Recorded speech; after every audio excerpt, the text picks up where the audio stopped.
Con las instantáneas de Acento TV, vamos a pasar con el resto de noticias para este miércoles. Desde hace 2 semanas ya han crecido las críticas por las irregularidades en la asignación de plazas para residencias médicas. Varias sociedades médicas se habían pronunciado y ahora el Colegio Médico Dominicano se une a la preocupación por la imposición de médicos en programas de especialización sin los debidos méritos académicos ni el cumplimiento de los procedimientos establecidos. A través del Consejo Nacional de Sociedades Médicas Especializadas, consideró las malas prácticas un abuso y flagrante irregularidad en el Concurso Nacional de Residencias Médicas, organizado por el Consejo Nacional de Residencias Médicas. En este caso, el gremio sostuvo que esas prácticas vulneran los principios éticos, reglamentos y criterios fundamentales que deben regir la formación de los futuros especialistas, poniendo en riesgo la calidad de la medicina y la salud del pueblo dominicano.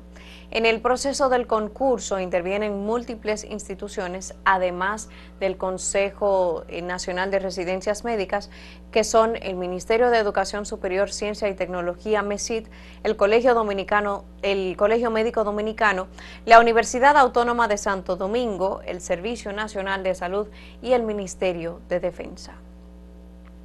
Por otro lado, personalidades de la política, del empresariado y la sociedad civil han reaccionado a la muerte del combatiente revolucionario, dirigente empresarial y exministro de Energía y Minas, Antonio Isa Conde, quien falleció este martes a sus 85 años en la ciudad de Miami, donde recibía atenciones de salud. Por más está decir, también articulista de Acento. Entre los mensajes que se han compartido está Joel Santos Echavarría, que dice: lamento profundamente el fallecimiento de Antonio Isa Conde, don Tony, exministro de Energía y Minas, empresario, amigo y ciudadano comprometido con el desarrollo de la República. Su visión y liderazgo dejaron huellas en los diferentes aspectos de la vida nacional en los que participó. Mis condolencias a sus familiares y seres queridos. Pasamos al mensaje publicado por la ex vicepresidenta Margarita Cedeño, que dice: lamento profundamente la partida de Antonio Isa Conde, un hombre íntegro cuya vida estuvo marcada por la defensa de la verdad, la justicia y el desarrollo responsable del país. Su compromiso con lo correcto, su visión innovadora y su incansable responsabilidad social dejan un legado que trasciende generaciones. Gracias, don Antonio, por demostrar que la coherencia entre lo que se piensa, se dice y se hace es posible. Tenemos el publicado por Francisco Domínguez Brito, que también perteneció a los gobiernos del PLD, y publicó: duele la partida de don Antonio Isa Conde. Fue un amigo cercano con quien compartí incontables momentos de reflexión y planificación sobre el futuro de nuestra República Dominicana. El país pierde a un gran ser humano, un gran profesional y un servidor público ejemplar.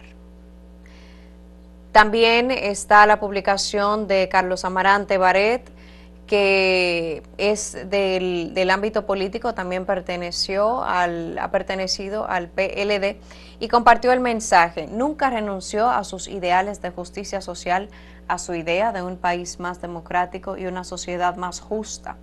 Don Antonio Isa Conde ha fallecido, dejando un legado de luchas revolucionarias, valores éticos y morales y un comportamiento ejemplar. Mis condolencias a sus familiares. Con ese mensaje termina ese breve recorrido por lo compartido en el ámbito político. Resaltar que hoy en día se le conoce por la función que ejerció como ministro, pero también en sus inicios formó parte de grandes movimientos en la República Dominicana hacia 1965, los movimientos estudiantiles, Guerra de Abril y demás. Así que es un nombre que se ha dado a conocer por varias generaciones. De acuerdo con sus familiares, cumpliendo con su deseo, no se van a realizar honras fúnebres, sino que se van a esparcir sus cenizas. Pasando a otra información, el Departamento de Estado de Estados Unidos publicó su informe anual sobre los derechos humanos del 2024, en el que denunció tratos degradantes y abusos físicos a personas de ascendencia haitiana por parte de fuerzas de seguridad en el país. Según el informe, pese a que la ley prohíbe la tortura, los golpes y el abuso físico, había informes creíbles de que personal de Dirección General de Migración y otras fuerzas de seguridad del gobierno sometieron a individuos, principalmente personas de ascendencia haitiana, a tratos degradantes y abusos físicos. Sostuvo que organizaciones internacionales y locales de la sociedad civil expresaron su preocupación por el trato severo y a menudo degradante que la Dirección General de Migración y otras fuerzas de seguridad sometieron a migrantes haitianos indocumentados y apátridas de ascendencia haitiana durante los operativos de detención y deportación, así como en los centros de detención de la Dirección General de Migración en Jaina y Santiago. Otra información que compartió los Estados Unidos es que ofreció una recompensa de $5 millones por el arresto del líder de una pandilla haitiana, muy conocido nombre en la República Dominicana, Jimmy Barbecue Cherisier, esto por presunta violación de las sanciones estadounidenses. Aquí tenemos el resumen que nos ofrece la AFP. Estados Unidos ofreció el martes una recompensa de $5 millones por el arresto de Jimmy Barbecue Cherisier, líder de una pandilla haitiana, acusado por presunta violación de las sanciones estadounidenses. Cherisier, de 48 años, es objeto de sanciones del Departamento del Tesoro estadounidense desde 2020 y de la ONU desde 2022. Fue sancionado en 2020 por el gobierno de Estados Unidos bajo la ley global Magnitsky de responsabilidad por derechos humanos, y esa es una ley que otorga al presidente la autoridad para sancionar a nivel mundial a cualquiera que esté involucrado en abusos contra los derechos humanos. Cherisier y Basil Richardson han sido acusados formalmente de haber intentado transferir fondos desde Estados Unidos hacia Haití para financiar las actividades de una pandilla. El ex policía lidera una alianza de pandillas conocida como la Familia G9, cuyos miembros están acusados de asesinato, robo, extorsión, violación, tráfico de drogas y secuestros. In terms of background, Barbecue was a police officer in Haiti. En términos de antecedentes, Barbecue era oficial de policía en Haití, pero lideró muchas campañas de violencia contra los haitianos en Haití, incluida la notoria masacre de La Saline en 2018, notoria porque planeó y participó en la matanza de aproximadamente 71 haitianos. Participated in the killing of approximately 71 Haitians. Según el Departamento de Justicia, Cherisier y Richardson, un estadounidense naturalizado que fue arrestado en Texas el mes pasado, recaudaron fondos de la diáspora haitiana en Estados Unidos y transfirieron el dinero a intermediarios en el país caribeño. El país más pobre de América Latina y el Caribe está sumido en una crisis política en una ola de violencia de grupos armados a la que intenta poner fin una misión internacional de apoyo a la seguridad liderada por Kenia. Más de 3.100 personas fueron asesinadas en Haití en el primer semestre del año, según el Alto Comisionado de las Naciones Unidas para los Derechos Humanos. Por otro lado, también en el plano internacional, el presidente ucraniano Volodymyr Zelensky consideró que la próxima reunión entre Vladimir Putin y Donald Trump sería una victoria personal para el dirigente ruso, al tiempo que descartó cualquier retirada de sus fuerzas en el este de Ucrania. Recordar que la Unión Europea presiona para que Zelensky tenga participación en dicha reunión.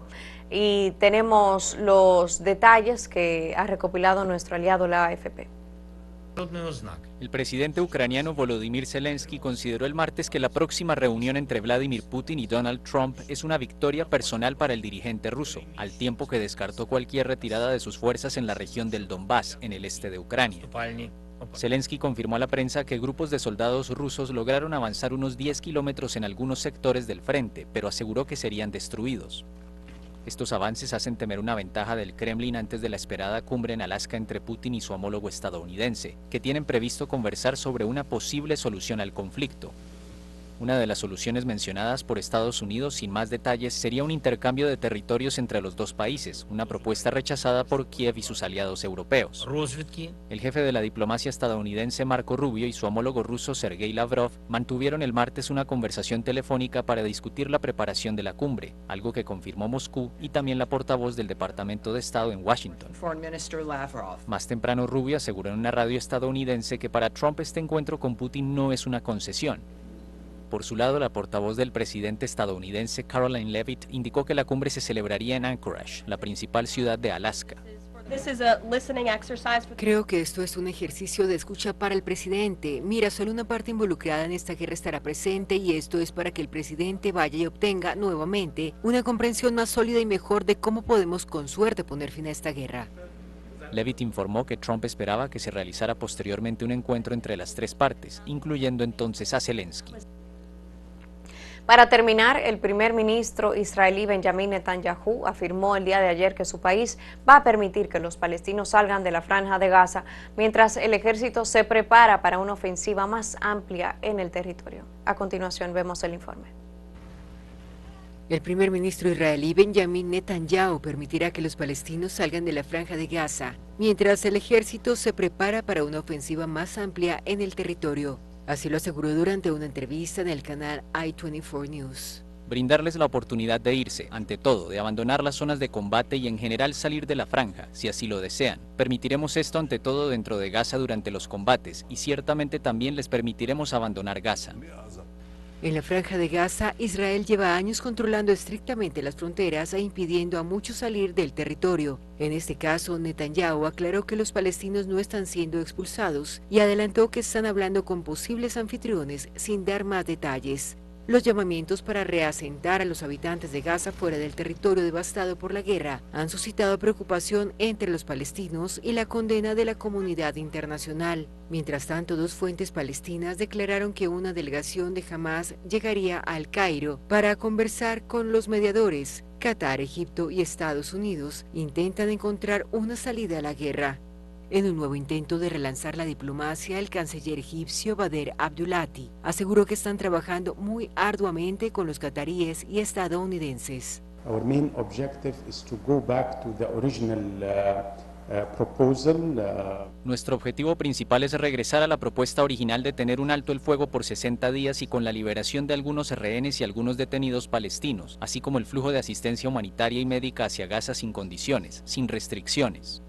Por orden del gabinete militar de Netanyahu, el ejército israelí se prepara para lanzar una nueva fase de sus operaciones militares en Gaza, que implica tomar el control de Ciudad de Gaza y de los campos de refugiados cercanos, una de las zonas más densamente pobladas del enclave palestino.